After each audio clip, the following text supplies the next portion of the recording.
सांगितलेलं, पण माझ्या मिस्टरांनी आणि माझ्या मुलग्याने सांगितलं की मम्मी जर आपण ऑपरेशन केलं. ऑपरेशन का सांगितलं होतं करायला? की मला चालायला व्हायचं नाही, पाय लांब जायचं नाही किंवा जवळ यायचं नाही. असं कसे बसायचं तुम्ही?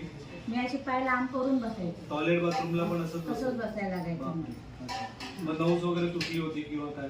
गादी त्यांनी सरळ सांगितली, एक सरांनी MRI केला त्याच्यामध्ये की तुमची गादी फाटली आहे. लिगामेंट टिअर झाली होती आणि त्याचं ऑपरेशन करायला सांगितलं. ओके. काय त्याच्यानंतर तुम्हाला काही इंजेक्शन वगैरे काय? इंजेक्शन दिलेलं मला, गोळ्या दिलेल्या पेन औषधं चालू होती आणि औषधं गोळ्या चालूच होती. मी 2 किती दिवस महिन्यात 3 घेतले महिन्यात तुम्ही? घेऊनच यायची. म्हणजे अडीच वर्ष तरी मी ते गोळ्या खाल्लेले. 2.5 वर्ष त्याने एलोपॅथी घेतलेली आहे. अच्छा. त्याच्यानंतर मग हे माझे होते समीक्षा चव्हाण मॅडम, ते तुम्हाला त्यांनी बघितलं मला की मग काकी तू अशी का चालतेस. हे बोलले की हे घेऊन बघ. मला आधी तिने यातल्या 10 पिशव्या दिलेल्या आणि मला ह्या मॅडमने आणून दिल्या.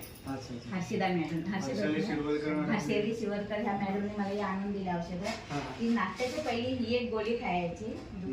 काय रिझल्ट आहे त्याचा? किती दिवसामध्ये फरक जाणवला? मला ह्याचा रिझल्ट असा आला की मी 7 दिवसापासून मला जाणवायला लागलं की माझं शरीर थोडं हलकं होत चाललंय. 7 दिवसामध्ये तुम्हाला फरक? थोडं जाणवायला लागलं. 70% जाणवायला लागला.